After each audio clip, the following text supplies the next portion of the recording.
Después de hablar de los sistemas de repoblación, tendríamos que adentrarnos en la organización política de estos estados cristianos. En este epígrafe vamos a trabajar cuáles eran las instituciones y también los modelos de monarquía. En el apartado de las instituciones debemos saber que teníamos por un lado el gobierno y las cortes y por otro lado tendríamos la administración local. En las monarquías hispánicas medievales el rey ocupaba la cima del poder feudal. Era considerado el señor de todos los habitantes de su reino y la cabeza del poder político. Pero en realidad este poder estaba limitado, porque había una autonomía de los señoríos y los privilegios que ostentaban en parte lo que era la nobleza y la iglesia, con lo cual era un poder un poco ficticio. En torno al rey se fue creando un grupo de personas que le ayudaban en las tareas, al que se denomina curia regia o corte. Durante la Edad Media, los reyes no tenían una capital fija, sino que se iban desplazando continuamente por los territorios que formaban el reino. Es a partir del siglo XIII cuando surgen los parlamentos o las cortes. Esta institución tiene como origen las reuniones extraordinarias de la curia regia, en la que además se integra al grupo de ciudadanos, que eran los miembros de las diferentes oligarquías urbanas. Ante situaciones graves, el rey convocaba reuniones de cortes para debatir los temas propuestos. ¿Cuál era el principal cometido de las cortes? Pues discutir y votar las peticiones económicas que realizaba el rey. Si te das cuenta, pues mucho no pintaba el hombre. A cambio, el rey se comprometía a tener en cuenta las peticiones de los estamentos. Las primeras cortes se celebran en el Reino de León en 1188. Por otro lado, tendríamos la administración local. La administración local o municipal recaía en manos de la oligarquía urbana, que estaba formada por la pequeña nobleza y la burguesía enriquecida. En la Corona de Castilla, el órgano municipal más importante era el Consejo, que incluía a todos los vecinos, aunque el gobierno realmente recaía en los regidores. Es a finales del siglo XIV cuando surge la figura del corregidor, que su función era representar a la corona en los municipios y tenía funciones judiciales y también militares. Y por otro lado, en la Corona de Aragón, el gobierno de los municipios recaían en un cabildo, que estaba presidido por un justicia o un alcalde nombrado por el rey. Como segundo apartado de este epígrafe debemos trabajar los modelos de monarquía. Aunque las cortes mantuvieron una estructura semejante en todos los reinos, sí podemos encontrar algunas diferencias respecto al poder y también a la estructura de ese poder. Por un lado tenemos el modelo político en la Corona de Castilla.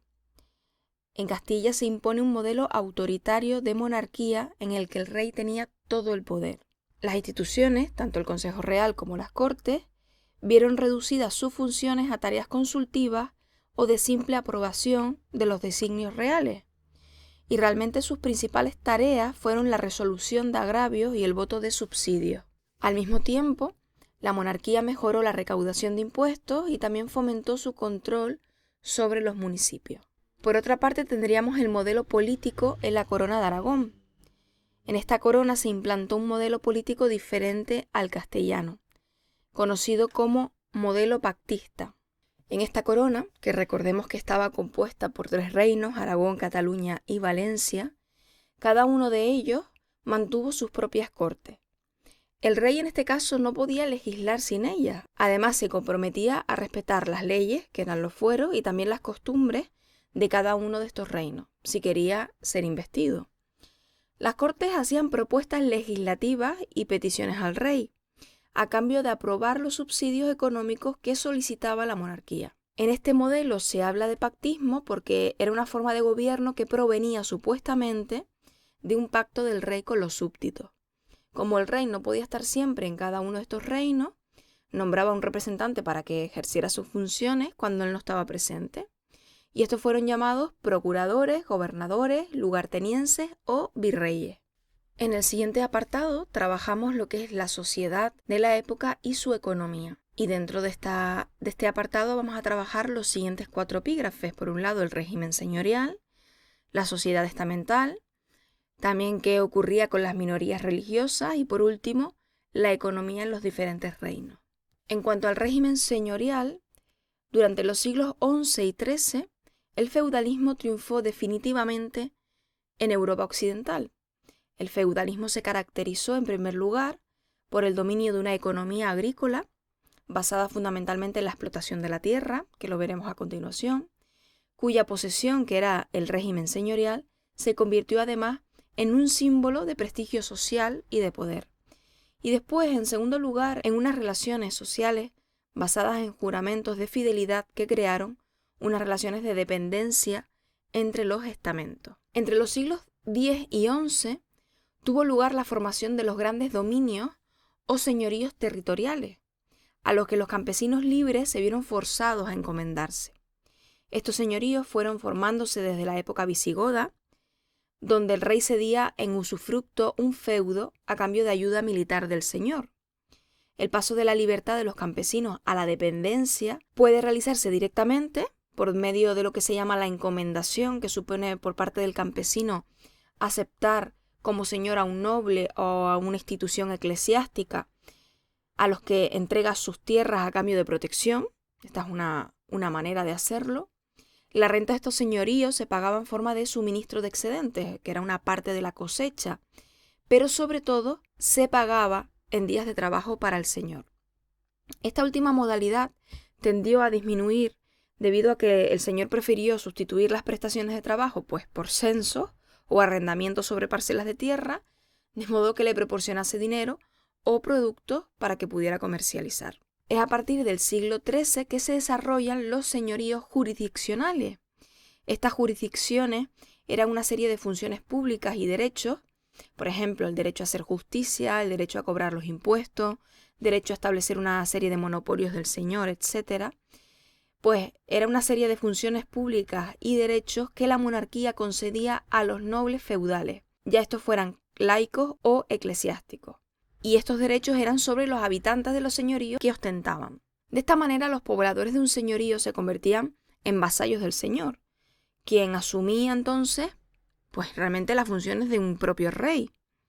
Esto suponía que en el plano político, la autoridad efectiva del rey quedaba bastante limitada, como hemos venido diciendo, por el poder de la nobleza y el clero, que eran los titulares de los señoríos. Junto a la estructura feudal del campo, apareció a partir del siglo XI las ciudades, denominadas burgos, aunque sí es verdad que no fue hasta el siglo XIII cuando empezaron a desarrollarse plenamente. Muchos de estos burgos o municipios obtuvieron fueros del monarca, lo que le permitió que escaparan al señorío jurisdiccional de los nobles. De ahí que en nuestra novela La Catedral del Mar, el protagonista tiene que huir a Barcelona porque ahí está exento de esa maldición que tiene de ser vasallo. Los gobiernos municipales quedaron entonces en manos de la burguesía urbana. La entrada de representantes de las ciudades en la curia real provocó pues la creación de una nueva institución, que eran las cortes. En cuanto a la organización social, la sociedad cristiana presentaba en los diversos reinos una estructura similar. Estaba dividida en 3 estamentos y es ahora cuando sí podemos hablar de estamento. Este concepto solo podemos usarlo en un contexto medieval. Pues estos 3 estamentos eran la nobleza, el clero y el estado llano. La nobleza y el clero disponían de privilegios fiscales, sociales y jurídicos, y el pueblo llano abarcaba la mayor parte de la población que estaba carente de privilegios. Por una parte, pues tenemos los estamentos privilegiados, que, como hemos comentado, es la nobleza y el clero, y estos basaban su poder principalmente en la posesión de tierra. Entre estos privilegios estaban exentos de pagar impuestos, también disponían de leyes y tribunales especiales para ellos, y dentro de la nobleza y del clero también existían diferencias por su origen. Por eso encontramos la diferenciación entre alto y bajo. A partir del siglo XIV, la nobleza consiguió consolidar su posición social y económica al instituirse el mayorazgo.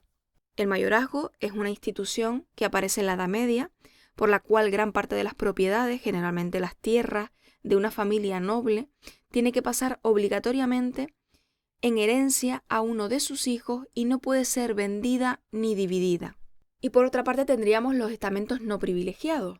El pueblo llano se caracterizaba por estar sometido a la ley común Los campesinos constituían la mayoría de la población.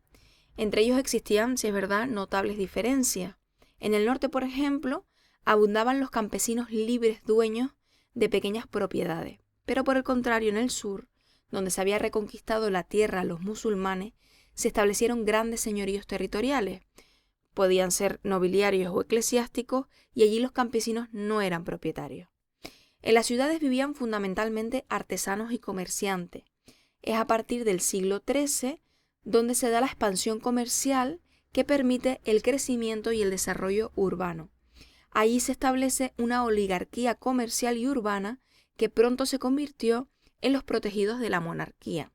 No obstante, en las ciudades la mayor parte de la población tenía una forma de vida modesta y abundaban los grupos de pobres y marginados. En cuanto a las minorías religiosas, las más importantes que habitaron los territorios cristianos peninsulares fueron los musulmanes, los denominados mudéjares y los judíos. Los mudéjares eran numerosos al sur del Tajo y en los reinos de Valencia y Murcia. Se dedicaban al trabajo en el campo y a los oficios artesanales. Constituían una mano de obra cualificada y barata. Los judíos, por otra parte, gozaron de la protección de numerosos monarcas a cambio de sus servicios administrativos y financieros, y muchos de ellos eran comerciantes, artesanos, médicos y banqueros. Se asentaron en las ciudades, en barrios propios, las llamadas juderías o aljamas, y hasta el siglo XIII la relación entre cristianos y judíos era buena. Esta hostilidad popular que hay contra los judíos fue creciendo por la persecución que emprendió la Iglesia y también por la envidia que suscitaba su enriquecimiento, porque eran los recaudadores de impuestos al servicio de la nobleza y de la corona. Y como bien sabemos, cuando la gente prospera, se gana más enemigos que amigos. Como último apartado de este epígrafe, tenemos que hablar sobre la economía. La economía de los primeros reinos cristianos fue básicamente agraria. El cultivo de los cereales tradicionales, lo que es el trigo, la avena, el centeno, se acompañaba también de la vid y el olivo. En la corona castellana adquirieron gran importancia los cultivos de regadío de los grandes valles fluviales. Estamos hablando de árboles frutales y horticultura, y estos estaban destinados a los mercados urbanos cercanos. La ganadería fue un recurso para los monasterios y también para algunos consejos castellanos. Se trataba de una ganadería trashumante que ocasionaba en sus desplazamientos bastantes conflictos con los agricultores. Estos conflictos consiguieron el apoyo real por los abundantes ingresos que realmente obtenía esta actividad, y el respaldo se concretó en 1273 cuando Alfonso X permitió la creación del honrado Consejo de la Mesta. Esta era una organización de ganaderos trashumantes que alcanzó un gran poder en Castilla durante la Edad Media y la Edad Moderna porque aportaba muchos ingresos a la corona, como acabamos de comentar. La ganadería castellana se basaba en la oveja merina, especie que producía una lana de excelente calidad destinada a la exportación a través de los puertos cantábricos. Hoy en día sigue siendo una lana muy importante en España y para los tejedores o las tejedoras como yo es un bien muy preciado. En cuanto a las actividades artesanales hay que destacar la producción textil, la metalurgia y la construcción naval. La primera se desarrolló gracias a esta producción lanera de la que venimos hablando. Luego la metalurgia se concentró en la zona cantábrica y en los territorios vascos. La construcción naval alcanzó relevancia en Sevilla y en los puertos del Cantábrico. El comercio estuvo condicionado por la disponibilidad de moneda. Es a partir del siglo XI cuando las parias y la expansión militar hacia el Andaluz aportaron entonces enormes riquezas. Fue aquí cuando empezaron a acuñarse monedas. Estamos hablando de la época de Alfonso VI en Toledo en 1085. Y la moneda sería el precedente para la aparición de los cambistas y los bancos. En la corona de Aragón, la agricultura y la ganadería, al igual que en Castilla, motivaron la expansión económica ligada a los procesos de reconquista del territorio. Como particularidad, vamos a destacar el impulso económico de las atarazanas de las vías costeras, en Barcelona, Valencia, Palma de Mallorca, y estas atarazanas florecieron impulsadas por el desarrollo de la actividad artesanal y comercial de la corona aragonesa. Todo esto propició un importante despegue del comercio internacional, cuyos destinos eran Al-Ándalus, Castilla, norte de Italia y norte de África. Este desarrollo motivó la aparición de ferias y nuevas instituciones mercantiles como los consulados del mar y las mesas de cambio.